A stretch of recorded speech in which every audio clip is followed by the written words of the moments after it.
بالله من الشيطان الرجيم بسم الله الرحمن الرحيم فبظلم من الذين هادوا حرمنا عليهم طيبات أحلت لهم وبصدهم عن سبيل الله. اعوذ باللہ من الشیطان الرجیم بسم اللہ الرحمن الرحیم وَإِن مِّنْ أَهْلِ الْكِتَابِ إِلَّا لَيُؤْمِنَنَّ بِهِ قَبْلَ مَوْتِهِ وَيَوْمَ الْقِيَامَةِ يَكُونُ عَلَيْهِمْ شَهِيدًا. ٹھیک ہے، کل یہ مضمون شرط یہود کی خرابیوں کا بیان کہ ان میں سے ایک چیز کہ جو انہوں نے حضرت عیسیٰ علیہ السلام سے متعلق یہ دعویٰ کیا کہ ہم نے ان کو شہید کر دی، اسی چیز کی اللہ تعالیٰ جو ہے نا نفی فرما رہے ہیں. کچھ اس پر کل بات ہوگی تھی. اب آگے اللہ تعالیٰ فرما رہے ہیں وَإِن مِّنْ أَهْلِ الْكِتَابِ إِلَّا لَيُؤْمِنَنَّ بِهِ قَبْلَ مَوْتِهِ وَيَوْمَ الْقِيَامَةِ يَكُونُ عَلَيْهِمْ شَهِيدًا. کہ اہل کتاب میں سے ہر ایک ایمان لے آئے گا بھی حضرت عیسیٰ علیہ السلام پر قبل موتہ ان کی موت سے پہلے وَيَوْمَ الْقِيَامَةِ يَكُونُ عَلَيْهِمْ شَهِيدًا، اور قیامت کے دن حضرت عیسیٰ علیہ السلام ان لوگوں کے خلاف ان لوگوں پر کیا ہوں گے؟ گواہ ہوں. فَبِظُلْمٍ مِّنَ الَّذِينَ هَادُوا حَرَّمْنَا عَلَيْهِمْ طَيِّبَاتٍ أُحِلَّتْ لَهُمْ وَبِصَدِّهِمْ عَنْ سَبِيلِ اللَّهِ كَثِيرًا. یعنی اللہ تبارک و تعالیٰ فرماتے ہیں کہ بہت سی چیزیں ایسی ہیں جو اصلاً حلال تھیں لیکن بنی اسرائیل کی نافرمانیوں کے سبب ان پر حرام کر دی گئی. فَبِظُلْمٍ مِّنَ الَّذِينَ هَادُوا، ان لوگوں کے ظلم کی وجہ سے جو یہودی ہیں، حرمنا علیہم طیبات احلت لہم، ہم نے حرام کر دی ان پر پاکیزہ چیزیں جو ان کے لیے حلال تھیں. مطلب بنی اسرائیل میں کئی انبیاء ہیں نا، تو یعنی ان کے کسی طبقے میں ایک چیز حلال، کچھ چیزیں حلال تھیں لیکن آئندہ چل کر ان کی نافرمانیوں کے سبب وہ حرام کر دی گئیں. وَبِصَدِّهِمْ عَنْ سَبِيلِ اللَّهِ كَثِيرًا، اور ان کے اللہ تعالیٰ کے راستے سے کثرت سے روکنے کی وجہ سے. ٹھیک ہے، یا یہ وَبِصَدِّهِمْ عَنْ سَبِيلِ اللَّهِ، اور ان کے اللہ تعالیٰ کے روکنے کی راستے سے روکنے کی سبب کس کو؟ کثیراً، بہت سو کو. تو یہ کثیراً جو ہے نا کس کی؟ یعنی لوگوں کی صفت ہو. بہت سے لوگوں کو اللہ کے راستے سے روکنے کے سبب ہم نے ان پر بہت سی چیزیں حرام کر دی. اسی طرح وَأَخْذِهِمُ الرِّبَا وَقَدْ نُهُوا عَنْهُ، اور ان کے سود لینے کی وجہ سے حالانکہ وہ اس سے منع کیے گئے. ٹھیک ہے، اس سے معلوم ہوا کہ سود جو ہے نا وہ صرف ہماری شریعت میں ہی حرام نہیں ہے بلکہ یعنی ماں قبل جو شریعتیں گزری ان میں بھی سود حرام رہا. وَأَكْلِهِمْ أَمْوَالَ النَّاسِ بِالْبَاطِلِ، اور سود کی حقیقت یہی ہے، یعنی ایسا زیادتی ہے عوض جو فائر کس سے خالی ہو، وہ اضافہ جو عوض سے خالی ہو. کیونکہ یہ سود کی حقیقت. اور ان کا کھانا لوگوں کے مالوں کو بالباطل، کس کے ساتھ؟ باطل طریقے کے ساتھ. یعنی کھانے کی پہلے بھی یہ بار بار اس پر بات ہو چکی ہے کہ عقل کی تعبیر اختیار کرنے میں اشارہ کس طرف ہے کہ اکثر انسان جو مال حاصل کرتا ہے وہ اس کا اکثر استعمال وہ کس کے لیے؟ کھانے کے لیے. ٹھیک ہے، اس لیے یہ تعبیر، ورنہ اس سے مراد یہ نہیں کہ اگر کوئی کسی کے مال غصب کر کے اس کو کسی اور استعمال میں لے. ٹھیک ہے، اس کی نفی نہیں ہو رہی. عقل ان کا جو عنوان ہے اکثر کے اعتبار سے. وَأَكْلِهِمْ أَمْوَالَ النَّاسِ بِالْبَاطِلِ، اور ان کھانے کے وجہ سے ان کے کھانے کے سبب کس چیز کو؟ اموال الناس، لوگوں کے مالوں کو، بالباطل، باطل طریقے کے ساتھ. وَأَعْتَدْنَا لِلْكَافِرِينَ مِنْهُمْ عَذَابًا أَلِيمًا، اور ہم نے تیار کر رکھا ہے ان میں سے ان لوگوں کے لیے جو کفار ہیں عذابًا علیما، دردناک عذاب. لیکن الراسخون فی العلم منہم، اب لیکن آتا ہے استدراک کے لیے، مگر وہ لوگ الراسخون فی العلم منہم جو ان میں راسخ فی العلم ہیں. ٹھیک ہے، یعنی اپنے علم میں پختگی رکھنے والے لوگ ہیں، صاحب علم لوگ ہیں، اور ساتھ ساتھ کیا ہیں؟ صاحب عمل بھی. والمؤمنون، اور اہل ایمان، یعنی اہل کتاب میں سے راسخ فی العلم لوگ اور مسلمان. یؤمنون بما انزل الیک وما انزل من قبلک، وہ ایمان رکھتے ہیں، یعنی جو نازل کیا گیا ہے تجھ پر، اور جو تجھ سے پہلے اترا، وبالآخرۃ ہم، اور آخرت پر، هم یوقنون، یقین رکھتے ہیں. ان چیزوں پر جو آپ کی طرف اتاری گئیں وما انزل من قبلک، اور ان چیزوں پر جو آپ سے پہلے اتاری گئیں. تو اس معنی میں یہ آیت بھی اس بات کی دلیل ہے کہ یہ قرآن پاک جو ہے نا آخری کتاب ہے، اور آپ صلی اللہ علیہ وسلم اللہ کے آخری نبی. ٹھیک ہے، یہاں پر اگر کسی کی آمد متوقع ہوتی تو من بعد کا عنوان بھی اختیار کیا جاتا. ٹھیک ہے، یعنی اللہ تعالیٰ فرما رہے ہیں کہ اہل کتاب میں جو صحیح العلم لوگ ہیں وہ آپ پر ایمان لاتے ہیں، اور جو مومنین کی جماعت وہ آپ پر اور جو آپ سے پہلے نازل ہوا اس پر ایمان رکھتے ہیں. یعنی گزشتہ آیت میں ان کی خرابیاں بیان ہوئی تھی نا اہل کتاب کی. اب اللہ تعالیٰ فرما رہے ہیں کہ ان میں سے کچھ لوگ ایسے بھی ہیں والمقیمین الصلاۃ، اور نمازوں کو قائم کرنے والے ہیں، والمؤتون الزکاۃ، اور زکوٰۃ ادا کرنے والے ہیں، والمؤمنون باللہ والیوم الآخر، اور کیا کرنے والے ہیں، اللہ پر اور آخرت کے دن پر ایمان رکھنے والے ہیں. اولئک سنؤتیہم اجرا عظیما، یہ بے شک ان قریب ہم ایسے لوگوں کو عطا کریں گے بڑا اجر. ٹھیک ہے، اب یہاں پر چند صفات بیان کی گئی اس آیت میں ان لوگوں کی جو اہل کتاب میں سے انصاف پرست لوگ ہیں اور اہل ایمان. وہ کون کون سی صفات ہیں؟ یؤمنون بما انزل الیک وما انزل من قبلک والمقیمین الصلاۃ والمؤتون الزکاۃ والمؤمنون باللہ والیوم الآخر. ٹھیک ہے، اب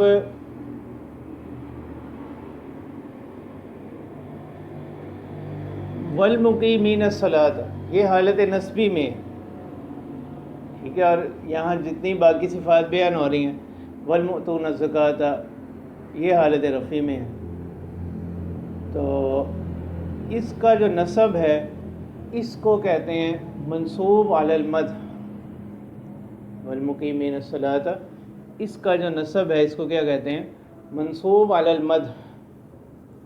ٹھیک ہے، یہ ہوتا کیا ہے؟ وہ کہتے ہیں عام طور پر کلام عرب میں ایسا ہوتا ہے کہ جب چند مرفوعات کا ذکر کیا جائے عطف کے ساتھ، ٹھیک ہے، چند مرفوعات کا ذکر ہو کس کے ساتھ؟ عطف کے ساتھ. تو ان میں سے مختلف چیزیں بیان ہو رہی ہیں نا، ساری مرفوع ہیں اور ایک دوسرے پر عطف ہوتا جا رہا ہے. تو ان میں جو چیز سب سے اعلیٰ و اشرف ہوتی ہے نا، تو اس کو اختصاص کے لیے، اس میں خصوصیت والا معنی پیدا کرنے کے لیے اس کو نصب پڑھ دیتے ہیں. اور وہاں عام طور پر کیا ہوتا ہے؟ فعل مقدر مانتے ہیں اس کی اہمیت کی وجہ، اس کے افضل اور اشرف ہونے کی وجہ سے. ورنہ باقی ساری چیزیں آ ہی رہی ہیں حالت رفیع میں ایک دوسرے پر عطف کے ساتھ. تو انہی میں سے ایک چیز کو خاص طور پر کیا کر دیتے ہیں عرب لوگ؟ نصب دے دیتے ہیں اور وہاں فعل مقدر مانا جاتا ہے، تو اس کو منصوب علی المدح کہتے ہیں. اسی قاعدے سے یہاں پر المقیمین یہ کیا ہے؟ منصوب لایا گیا.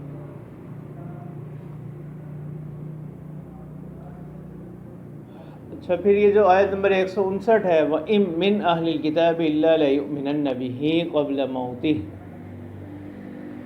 اس کی دو تفسیریں ہیں.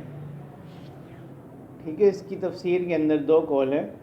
ایک تو جو راجح قول جس کو قرار دیا حضرت عبداللہ بن عباس رضی اللہ تعالیٰ عنہما سے بھی مروی ہے، امام ابن جریر اور ابن کثیر رحمہ اللہ نے بھی اسی کو راجح قرار دیا.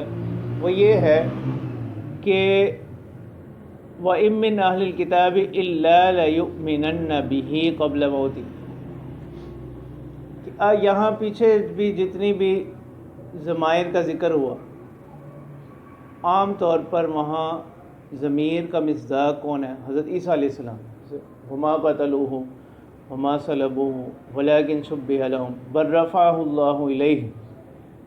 تو یہاں اسی طرح یہاں پر بھی بِهِ اور قبل موتِهِ کی جو ضمیریں ہیں دونوں کس کو لوٹ رہی ہیں؟ حضرت عیسیٰ علیہ السلام. یعنی ان کا مصداق کون ہے؟ حضرت عیسیٰ علیہ السلام. اور لا یؤمنن کی جو ضمیر فاعل ہے وہ کتابی کو لوٹ رہی ہے. یعنی اللہ تبارک و تعالیٰ فرما رہے ہیں مطلب اس صورت میں یہ ہوگا کہ اہل کتاب، ٹھیک ہے، یہاں کسی کی تخصیص نہیں کی گئی، یعنی یہود و نصارہ دونوں میں سے ہر ایک ایمان لے آئے گا. بہی کی ضمیر ہم نے کس کی طرف راجع کی تھی؟ حضرت عیسیٰ علیہ السلام کی طرف. ایمان لے آئے گا حضرت عیسیٰ علیہ السلام پر قبل موتی ہی. یہ ضمیر بھی کس کو لوٹ رہی ہے؟ حضرت عیسیٰ علیہ السلام. ان کی وفات سے قبل. ٹھیک ہے. تو اس آیت میں ایک لطیف اشارہ ہے کس کی طرف؟ حضرت عیسیٰ علیہ السلام کے نزول کی طرف. ٹھیک ہے. یعنی اس سے اہل اسلام کا عقیدہ ثابت ہوتا ہے کہ حضرت عیسیٰ علیہ السلام کو زندہ آسمانوں پر اٹھایا گیا اور قرب قیامت میں ان کا دوبارہ کیا ہوگا؟ نزول ہوگا. اس وقت کی بات ہو رہی ہے. اس وقت جتنے بھی اہل کتاب ہوں گے یہود و نصارہ دونوں، وہ حضرت عیسیٰ علیہ السلام پر ایمان لے آئیں گے قبل موتی ہی، ان کی وفات سے قبل. ٹھیک ہے. اور اہل اسلام کا عقیدہ یہی ہے کہ حضرت عیسیٰ علیہ السلام کی وفات ابھی نہیں ہوئی، وہ زندہ آسمانوں پر اٹھائے گئے، قرب قیامت میں ان کا کیا ہوگا؟ نزول ہو. جیسے حضرت ابو ہریرہ رضی اللہ تعالیٰ عنہ سے بھی مروی ہے کہ آپ صلی اللہ علیہ وسلم نے فرمایا کہ اللہ تعالیٰ کی قسم ان قریب حضرت عیسیٰ علیہ السلام تم لوگوں میں نازل ہوں گے. ٹھیک ہے. پھر ان کی صفات بیان کی گئی کہ وہ انصاف کریں گے، صلیب کو توڑ دیں گے، خنزیر کو قتل کریں گے اور لڑائی کو ختم کریں گے، یہاں تک کہ وہ صدقات ہوں گے لیکن ان کو وصول کرنے والا کوئی نہیں ہوگا. تو یہ ساری باتیں بیان کرنے کے بعد حضرت ابو ہریرہ رضی اللہ تعالیٰ عنہ نے فرمایا کہ وَإِن مِّنْ أَهْلِ، اگر تم میں سے کوئی چاہے تو پڑھ لے یہ آیت وَإِن مِّنْ أَهْلِ الْكِتَابِ إِلَّا لَيُؤْمِنَنَّ بِهِ قَبْلَ مَوْتِهِ، یعنی اس میں اسی طرح اشارہ، اس حدیث مبارکہ سے اسی آیت کی تفسیر ہو رہی ہے. تو معنی کیا کہ اس صورت میں پھر کتابی سے کون سے کتابی مراد ہوں گے؟ خاص وہ کتابی مراد ہوں گے جو اس وقت حضرت عیسیٰ علیہ السلام کے زمانہ میں ہوں گے نزول کے وقت. تو وہ تمام حضرت عیسیٰ علیہ السلام کی وفات سے پہلے ان پر صحیح ایمان لے آئیں گے کہ وہ اللہ کے بندے اور رسول. ٹھیک ہے. ایک تفسیر تو یہ. دوسری تفسیر ہے اور اس کی بنیاد کیا ہے؟ اچھا یہاں پر جو ہے نا حضرت ابی بن کعب رضی اللہ تعالیٰ عنہ، ٹھیک ہے، یعنی ان صحابہ میں سے جو قراء کہلاتے ہیں ان میں سے ایک حضرت ابی بن کعب رضی اللہ تعالیٰ عنہ، ان کی جو قراءت ہے نا اس آیت، ان سے جو قراءت مروی ہے، جو منقول قراءت ہے ان کی، وہ ہے وَإِن مِّنْ أَهْلِ الْكِتَابِ إِلَّا لَيُؤْمِنَنَّ بِهِ قَبْلَ مَوْتِهِمْ. تو یہاں سے پھر اس آیت کی دوسری تفسیر کیا ہے کہ لَيُؤْمِنَنَّ کی ضمیر فاعل کتابی کو ہی راجع ہوگی، اور بِهِ کی جو ضمیر مجرور ہے وہ حضرت عیسیٰ علیہ السلام کو، اور قبل موتِهِ کی جو ضمیر مجرور ہے وہ کتابی کو لوٹ رہی ہے. تو اس صورت میں معنی کیا بنیں گے کہ اہل کتاب میں سے ہر ایک وہ ضرور ایمان لے آتا ہے بہی کس پر؟ حضرت عیسیٰ علیہ السلام پر، قبل موتی ہی کس سے پہلے؟ اپنی موت سے پہلے. ٹھیک ہے. کس کی بات ہو رہی ہے؟ کتابی کی بات ہو رہی ہے. اور اس کی تائید کس سے ہو رہی ہے؟ حضرت ابی بن کعب رضی اللہ تعالیٰ عنہ کی قراءت سے. مطلب یہ ہے کہ ہر کتابی اپنی وفات سے قبل حضرت عیسیٰ علیہ السلام پر صحیح ایمان لے آتا ہے. جس وقت اس کی موت کا وقت آتا ہے تو وہ یہ اقرار کر لیتا ہے کہ حضرت عیسیٰ علیہ السلام جو ہے نا، یعنی اگر وہ یہودی ہو تو کہ حضرت عیسیٰ علیہ السلام کیا ہے، یعنی معاذ اللہ ولد الزنا نہیں، جیسے یہودیوں نے کہا، ان کی والدہ پر تہمت لگائی، اور بلکہ وہ کیا ہیں؟ کلمۃ اللہ اور روح اللہ. اور عیسائی انہوں نے حضرت عیسیٰ علیہ السلام کے معاملے میں غلو سے کام لیا، ان کو الوہیت تک پہنچا دیا. تو وہ ہر کتابی جو نصرانی ہوتا ہے وہ مرنے سے پہلے اس بات پر ایمان لے آتا ہے کہ حضرت عیسیٰ علیہ السلام اللہ کے بندے اور رسول. ٹھیک ہے. گو کہ اس وقت کا جو ایمان ہے وہ کیا نہیں ہے؟ معتبر نہیں. تو یہ دوسری تفسیر ہے اس آیت کی۔ اچھا، اس میں بعض حضرات نے تو راجع قرار دیا پہلی تفسیر کو کہ یہ آیت جو ہے نا یہ خاص اس کا پس منظر ہے کہ یہ کس حوالے سے ہے۔ حضرت عیسیٰ علیہ السلام کے دوبارہ نزول کی خبر دے رہی ہے اور اس وقت کے زمانے کی بات ہو رہی ہے کہ اس وقت ہر کتابی ان پر ایمان لے آئے گا ان کی وفات سے پہلے، حضرت عیسیٰ علیہ السلام کی۔ تو یہ تفسیر کو راجع قرار دیا، لیکن بعض حضرات نے ان دونوں تفسیروں کے درمیان تطبیق دی ہے، ٹھیک ہے، ان دونوں تفسیروں کو جمع کیا۔ وہ اس طرح وہ کہتے ہیں کہ دو جو قرأتیں ہوتی ہیں نا کسی آیت سے متعلق، دو قرأتیں وہ دو مستقل آیات کا درجہ رکھتی ہیں، ٹھیک ہے، تو اس کو یعنی ایک دم سے منسوخ بھی نہیں کر سکتے۔ تو وہ ان کے درمیان یعنی اور اصول یہ تین چیزیں ہیں نا، جب دو نصوص میں تعارض ہو جائے تو تین کام ہوں، ٹھیک ہے۔ ایک تو طریقہ ہے کس کا؟ تطبیق کا، ایک طریقہ ہے کس کا؟ ترجیح کا، اور تیسرا طریقہ کس کا ہے؟ تنسیخ کا۔ جب دو نصوص میں تعارض ہو جائے تو تین طریقے ہیں اس تعارض کو رفع کرنے کے۔ پہلا طریقہ ہے تطبیق کا، کہ یعنی حتی الوسع دونوں کو معمول بہا بنایا جائے، ان کے درمیان تطبیق کی صورت پیدا کی جائے، اور اگر تطبیق کی صورت پیدا نہ ہو تو پھر طریقہ ہوگا کس کا؟ ترجیح کا، کہ ان دونوں کے میں سے ایک کو راجع قرار دیا جائے اور دوسرے کو مرجوح، ٹھیک ہے۔ جیسے عام طور پر جو فروعی حوالے سے معاملات ہیں ان میں جو اختلافات ہیں اور نصوص کے درمیان جو تعارض ہے وہ اسی قبیل سے، ٹھیک ہے۔ جیسے رفع الیدین کا اختلاف ہے، قرأت خلف الامام کا اختلاف ہے، تو اب یہ سارے کس قبیل سے تعلق رکھتے ہیں؟ ترجیح اور راجع اور مرجوح کی قبیل سے، اولا اور غیر اولا کی قبیل سے، ٹھیک ہے۔ یعنی جو حضرات رفع الیدین کے قائل ہیں وہ نصوص کی روشنی میں اس کو راجع قرار دیتے ہیں، ٹھیک ہے، اور جو عدم رفع کے قائل ہیں وہ بھی نصوص کی روشنی میں اس کو راجع قرار دیتے ہیں، ٹھیک ہے۔ تو یہ اختلاف کس کا نہیں ہے؟ یعنی جائز اور ناجائز کا اختلاف نہیں ہے۔ اب ہوگا کہ آپ جب اس کو یہاں سے اٹھا کر جائز ناجائز میں لے جائیں گے تو وہاں سے پھر کیا شروع ہوگا؟ غلوب شروع ہو جائے، ٹھیک ہے، یعنی وہاں سے معاملات خراب ہوں۔ اور تیسرا طریقہ ہے تنسیخ کا، کہ اس میں سے ایک کو ناسخ قرار دے دیا جائے دوسرے کو منسوخ۔ تو اب یہاں پر بھی یعنی اب دو قرأتیں آ گئیں اس آیت کے حوالے سے، اب ان کے درمیان تطبیق دی جائے گی۔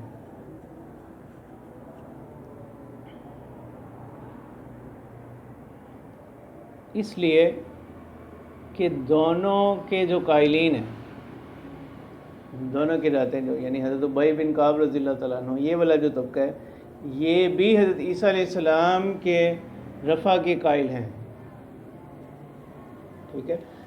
اور دوسرا ہے کہ اس کی تائید بھی روایت سے ہوتی ہے، اور وہ روایت بھی حضرت ام سلمہ رضی اللہ تعالیٰ عنہ کے حوالے سے، پھر جو ہے نا وہ حضرت علی رضی اللہ تعالیٰ عنہ کے جو بیٹے ہیں محمد بن حنفیہ، ان سے روایت آ رہی ہے، اور اس کا مضمون یہی ہے کہ ہر کتابی جو ہے نا وہ اپنی وفات سے پہلے کیا لے آتا ہے؟ حضرت عیسیٰ علیہ السلام پر ایمان، صحیح ایمان لے آتا ہے کہ وہ اللہ کے بندے اور رسول ہیں، اور البتہ وہ لوگ جو ان سے پہلے گزر چکے ان کو تو یہ ایمان کوئی فائدہ نہیں دیتا، اور وہ لوگ جو اس وقت کے زمانے میں ہوں گے ان کے نزول کے وقت میں، تو وہ ان پر وفات سے پہلے کیا کریں گے؟ صحیح ایمان لے آئیں گے۔ تو اب ان دونوں کے درمیان تطبیق اس طرح سے دی جائے گی کہ حضرت ابی بن کعب رضی اللہ تعالیٰ عنہ کی جو قرأت ہے وہ حضرت عیسیٰ علیہ السلام کے نزول سے پہلے جو کتابی لوگ وفات پائیں ان کے حق میں، اور جو قرأت متواترہ ہے، مشہورہ ہے، وہ حضرت عیسیٰ علیہ السلام کے وقت، نزول کے وقت جو لوگ موجود ہوں گے جو حضرت عیسیٰ علیہ السلام کی وفات سے پہلے ان پر سے ایمان لے آئیں گے، وہ ان اہل کتاب کے حق میں ہے۔ تو یہ دونوں جو ہے نا دو الگ الگ واقعات کے حوالے سے ہیں، ٹھیک ہے۔ وَيَوْمَ الْقِيَامَةِ يَكُونُ عَلَيْهِمْ شَهِيدًا، اور قیامت کے دن حضرت عیسیٰ علیہ السلام کیا کریں گے؟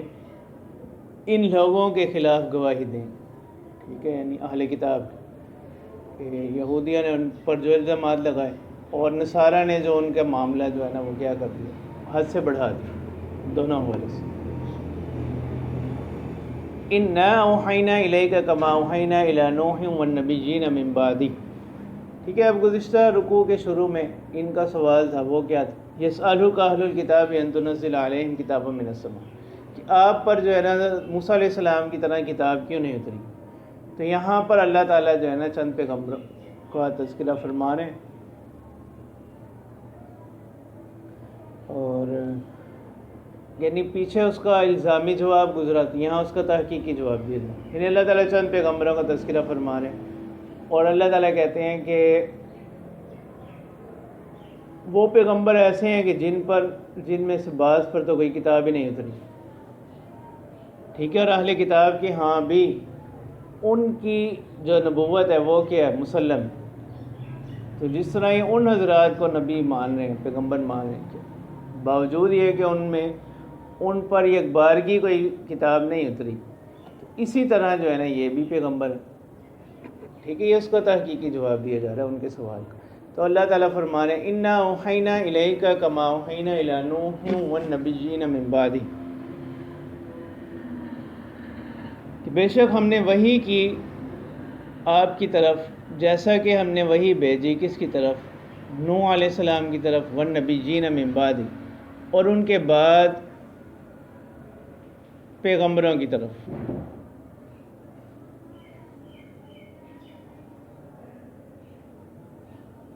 وَأَوْحَيْنَا إِلَىٰ إِبْرَاهِيمَ وَإِسْمَاعِيلَ وَإِسْحَاقَ وَيَعْقُوبَ وَالْأَسْبَاطِ، اور ہم نے وحی بھیجی ابراہیم علیہ السلام کی طرف، اسماعیل علیہ السلام کی طرف، اسحاق علیہ السلام کی طرف، وَيَعْقُوبَ، یعقوب علیہ السلام کی طرف، وَالْأَسْبَاطِ، اور آگے ان کی اولادوں میں، اسباط اولاد کو کہتے ہیں جو انبیاء گزرے، ان کی طرف، وعیسیٰ، عیسیٰ علیہ السلام کی طرف، وَأَيُّوبَ وَيُونُسَ وَهَارُونَ وَسُلَيْمَانَ، اور یعنی ان انبیاء کی طرف ہم نے وحی بھیجی، ٹھیک ہے۔ ان میں سے بہت سوں کو ہم نے وحی، یہ جتنے بھی انبیاء ہیں ان تمام پر ہم نے دفعتاً وحی نہیں اتاری، مختلف صحیفے وغیرہ نازل ہوئے۔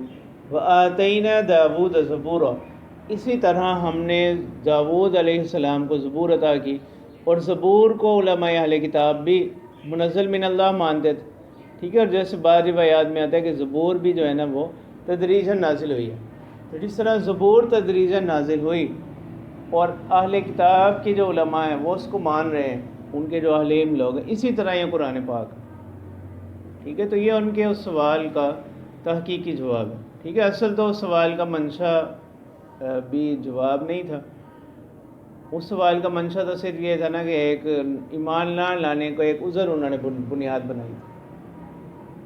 وَرُسُلًا قَدْ قَصَصْنَاهُمْ عَلَيْكَ مِن قَبْلُ وَرُسُلًا لَمْ نَقْصُصْهُمْ عَلَيْكَ، اور اسی طرح بہت سے رسول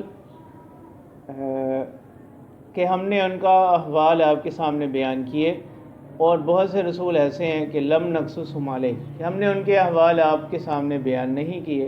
وکلم اللہ موسیٰ تکلیما، اور اللہ تعالیٰ نے کلام کیا موسیٰ علیہ السلام سے، ٹھیک ہے۔ یعنی مختلف انبیاء کے ساتھ اللہ تعالیٰ کا جو معاملہ رہا وہ مختلف رہا ہے، ٹھیک ہے۔ تو کسی ایک کی میں کسی خصوصیت کی وجہ سے دوسروں کی نفی لازم نہیں آتی، اس جواب کا خلاصہ یہ ہو۔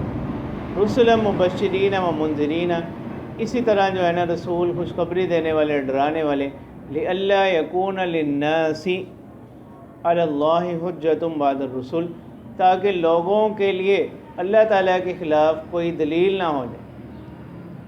رسولوں کو بھیجنے سے اس چیز کو ختم کیا گیا کہ لوگ اللہ تعالیٰ کے سامنے کوئی عذر نہ کر سکیں کہ ہم پر مطلب ہمیں سزا دی جا رہی ہے، تو ہمارے پاس تو آپ کا پیغام پہنچا ہی نہیں۔ تو رسولوں کو بھیجنے کا ایک مقصد یہ ہے۔ وَكَانَ اللَّهُ عَزِيزًا حَكِيمًا، اور اللہ تعالیٰ جو ہے نا زبردست حکمت والے ہیں. لیکن اللہ یشہد بما انزل الیک انزلہ بعلمہ والملائکۃ یشہدون وکفی باللہ شہیدا. یعنی اللہ تبارک و تعالی گواہی دیتے ہیں اس بات کی جو آپ کی طرف اتارا، انزلہ بعلم، کہ اس کو اللہ تعالیٰ نے اتارا ہے اپنے علم سے، والملائکۃ یشہدون، اور فرشتے بھی گواہی دیتے ہیں. تو لہٰذا ان کے نام ماننے سے آپ کی نبوت میں کوئی کمی لازم نہیں ہے. وکفی باللہ شہیدا، اور کافی ہیں اللہ تعالیٰ جو ہے نا گواہ. ان الذین کفروا وصدوا عن سبیل اللہ قد ضلوا ضلالا بعیدا. بے شک وہ لوگ جنہوں نے کفر کیا اور اللہ کے راستے سے روکا وہ بڑی گمراہی میں جا پڑے. ان الذین کفروا وظلموا لم یکن اللہ لیغفر لهم ولا لیہدیہم طریقا. بے شک وہ لوگ جنہوں نے کفر کیا اور ظلم کیا اللہ تعالیٰ نہیں ہیں کہ ان کو بخش دیں، ولا لیہدیہم طریقا، اور نہ ہی ان کی رہنمائی کریں گے سیدھے راستے کی طرف. الا طریق جہنم، یعنی کسی راستے کی طرف بھی ان کی رہنمائی نہیں کریں گے مگر جہنم کے راستے کی طرف. خالدین فیہا ابدا، کہ وہ اس میں ہمیشہ رہیں گے. وکان ذلک علی اللہ یسیرا، اور اللہ پر یہ کوئی مشکل نہیں. یا ایھا الناس قد جاءکم الرسول بالحق من ربکم فآمنوا خیرا لکم. اے لوگو، تمہارے پاس رسول آئے ہیں بالحق من ربکم، حق کو لے کر تمہارے پروردگار کی طرف سے. فآمنوا خیرا لکم، تو لہٰذا جب یہ پیغمبر تمہارے درمیان آ گئے ہیں فوراً ایمان لے آؤ. خیر لکم، یعنی یہ ایمان لانا تمہارے حق میں بہتر ہوگا. تو فا کس کے لیے؟ تاکید مع الوصل کے لیے. وَإِن تَكْفُرُوا فَإِنَّ لِلَّهِ مَا فِي السَّمَاوَاتِ وَالْأَرْضِ، اور اگر تم انکار کرو گے تو اللہ ہی کے لیے جو کچھ آسمانوں میں ہے اور زمین میں. وَكَانَ اللَّهُ عَلِيمًا حَكِيمًا، اور اللہ تعالیٰ جاننے والے حکمت والے ہیں. یا اہل الکتاب لا تغلوا فی دینکم ولا تقولوا علی اللہ الا الحق. اب یہاں سے جو ہے خطاب اگرچہ بظاہر کیا ہے عام اہل کتاب کا عنوان اختیار کیا گیا جو یہود و نصارہ دونوں کو شامل، لیکن یہ خطاب خاص طور پر کس کو ہے؟ عیسائیوں کو. یا اہل الکتاب لا تغلوا فی دینکم، کہ اہل کتاب اپنے دین میں غلو نہ کرو، یعنی حد سے بڑھنا بڑھو. ولا تقولوا علی اللہ الا الحق، اور اللہ تعالیٰ کے بارے میں کوئی بات نہ کرو مگر وہی بات جو کیا ہو؟ برحق ہو.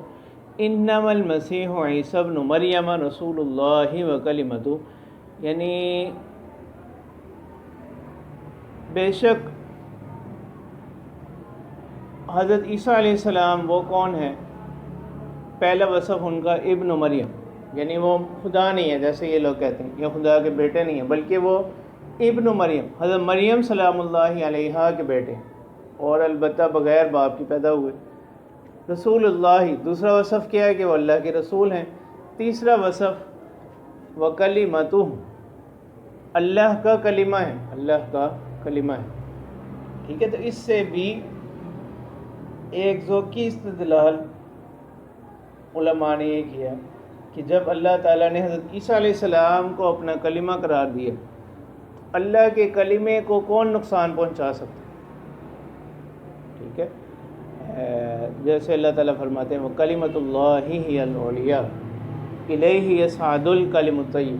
اور اسی سے استدلال ہے اس صفت سے کہ کلمۃ اللہ جو ہے نا اس کو کوئی بھی کیا نہیں کر سکتا، زیر نہیں کر، پست نہیں کر، گرا نہیں سکتا، بلکہ وہ تو بلند ہی ہو. یہ تو اسی سے استدلال کی بعض علماء نے کہ وہ یعنی اس میں ان کی صفت میں نفی ہے کس بات کی کہ اللہ تعالیٰ نے ان کو قتل کے فعل سے ان کی حفاظت کی. ٹھیک ہے، جیسے ایک بزرگ حضرت خالد بن ولید رضی اللہ تعالیٰ عنہ سے متعلق فرماتے ہیں، یعنی حضرت خالد بن ولید رضی اللہ تعالیٰ عنہ کی تقریباً اکثر زندگی جو ہے نا وہ میدان جہاد میں گزری. ٹھیک ہے، اور ان کی انتہائی تمنا کے باوجود ان کو میدان جہاد میں شہادت نصیب نہیں، ٹھیک ہے، ان کی تبھی وفات ہوئی، ٹھیک ہے۔ تو اس پر ایک بزرگ نے لکھا کہ جب اللہ تعالیٰ کے رسول نے ان کو لقب کس بات کا دیا، سیف اللہ، ٹھیک ہے، اللہ کی تلوار، اس سے ایک بزرگ نے استدلال کیا کہ حضرت خالد بن ولید رضی اللہ تعالیٰ عنہ کو جب یہ کہا گیا کہ یہ سیف اللہ، اللہ کی تلوار ہے، اللہ کی تلوار تو کبھی نہیں ٹوٹ سکتی، ٹھیک ہے، ان کی طبی موت میں ایک نقطہ یہ بیان کیا۔ اسی طرح یہاں پر بھی وَكَلِمَتُهُ کہ اللہ کا کیا ہے، کلمہ ہے۔ اسی طرح القاہا الی مریم، جس کو اللہ تعالیٰ نے ڈالا مریم علیہ السلام کی طرف، ٹھیک، وروح من، اور اللہ کی طرف سے روح، ٹھیک ہے، یعنی فرشتے کی پھونک سے یہ پیدا ہوئے۔ اس میں یہود کی کیا ہو گئی، تردید ہو گئی، یعنی حضرت عیسیٰ علیہ السلام کو اللہ تعالیٰ نے ایک بلند مرتبہ دیا کہ وہ بغیر والد کے محض اللہ تعالیٰ کے کلمہ اور فرشتے کی پھونک سے پیدا ہوئے۔ تو روح کے لفظ، یہ چوتھا وصف ہے، تو روح کے لفظ میں اشارہ اس طرف ہے کہ اللہ تعالیٰ نے ان کے اندر حضرت عیسیٰ علیہ السلام کی جو فطرت ہے اس میں ملکی اور روحانی اجزاء بھی شامل ہیں۔ تو جس طرح ملائکہ جو ہیں وہ کیا ہوتے ہیں، جس طرح ملائکہ کو یہ خصوصیت حاصل ہے کس کی، عروج اور نزول کی، اسی طرح زندگی میں ایک مرتبہ جو ہے نا حضرت عیسیٰ علیہ السلام کو بھی یہ خصوصیت حاصل ہو، ٹھیک ہے، یہ اس طرف اشارہ ہے۔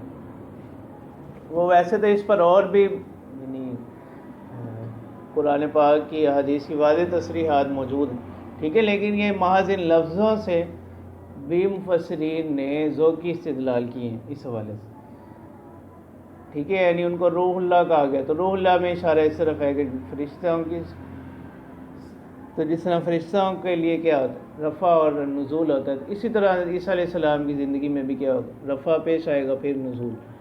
فآمنوا باللہ ورسلہ، بس ایمان لاؤ اللہ پر، اس کے رسولوں پر، ولا تقولوا ثلاثہ، اور عقیدہ تثلیث کے قائل مت بنو، ٹھیک ہے، عقیدہ تثلیث کیا ہے، وہ وہی کہ وہ کہتے ہیں کہ کیا ہے، کہ جیسے آگے بھی آ جائے گی سورۃ مائدہ میں بات، ان اللہ ثالث ثلاثہ، کہ وہ کہتے ہیں کہ تین چیزوں کا جو مجموعہ ہے نا، یہ کس کا نام ہے، یہ خدا ہے، ٹھیک ہے، عقیدہ تثلیث کا حاصل ہے،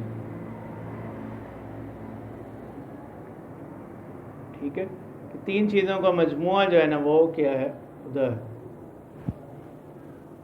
تو یہ اللہ تعالیٰ فرما رہے ہیں کہ ایسا عقیدہ نہ رکھو،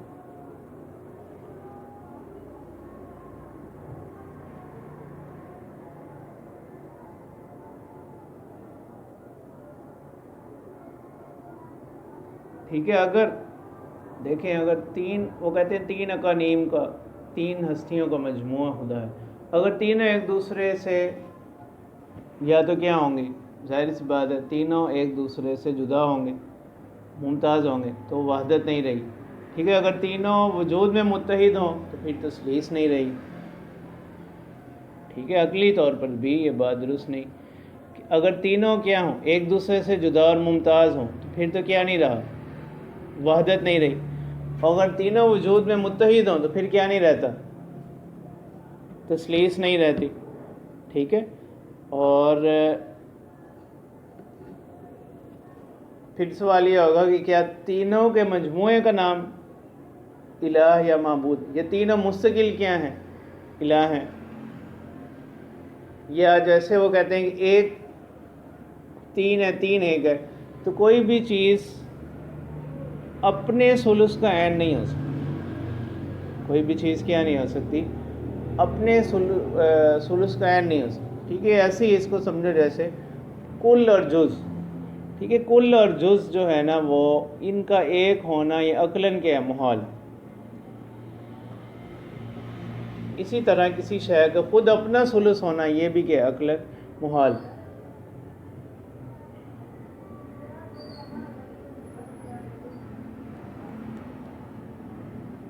ٹھیک ہے۔ پھر دوسرا یہ اور حوالے سے بھی اس میں احتیاج پائی جاتی ہے اور جو محتاج ہوگا وہ کیا نہیں ہو سکتا؟ خدا نہیں ہو سکتا۔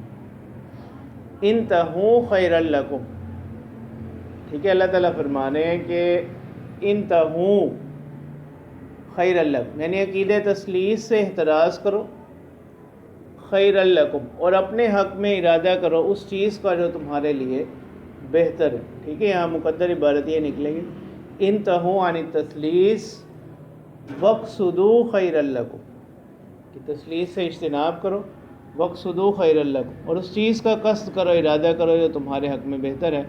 انما اللہ الہ واحد، کہ بے شک اللہ تعالیٰ کی ذات وہ تو ایک ہی ذات ہے، واحد ہے، سبحانہ ان یکون لہ ولد، کہ اللہ تعالیٰ کی ذات اس سے پاک ہیں کہ ان کی کوئی اولاد ہو، ٹھیک ہے، کیونکہ وہ ان میں کیا ہوتا ہے؟ جنسیت ہوتی ہے، مجانست، جنس ایک ہوتی ہے، تو اللہ تعالیٰ جنس سے، ان چیزوں سے کیا ہے؟ منزہ ہے، لیس کمثلہ شیء، تو یہاں سے عقیدہ ابنیت کا رد ہو گیا۔ لہ ما فی السماوات و ما فی الارض وکفی باللہ وکیلا، اور اللہ تعالیٰ کے لیے ہی ہے جو کچھ آسمانوں میں اور زمین میں، وکفی باللہ وکیلا، اور کافی اللہ تعالیٰ جو ہے نا کارساز، ٹھیک ہے۔ اس پر بہت سی کتابیں لوگوں نے، علماء نے لکھی ہیں، تو حاصل یہ ہے کہ عقیدہ تثلیث خود ایک عرصہ تک عقیدہ تثلیث جو ہے نا وہ ابتداً نصارہ کے اندر بھی نہیں تھی، خود عیسائی بھی اس بات کے قائل نہیں تھے، تو یہ بعد میں عقیدہ امانت کے نام سے یہودیوں نے جو ہے نا وہ ان میں داخل کیا، عیسائیت میں، پھر بعد میں جو ہے عیسائیوں کی جو مختلف تنظیمیں بنی ہوتی ہیں انہوں نے جو ہے اس عقیدے کو ایسا جو ہے نا پھر لینا اور تسلیم کرنا شروع کر دیا، ٹھیک ہے، ابتداء یہ ایسا نہیں تھا، اور ان میں بعض فرقے ایسے بھی ہیں جو اس کا انکار کرتے ہیں، اس کو خلاف عقل قرار دیتے ہیں، عیسائیوں میں بھی ایسے موجود ہیں،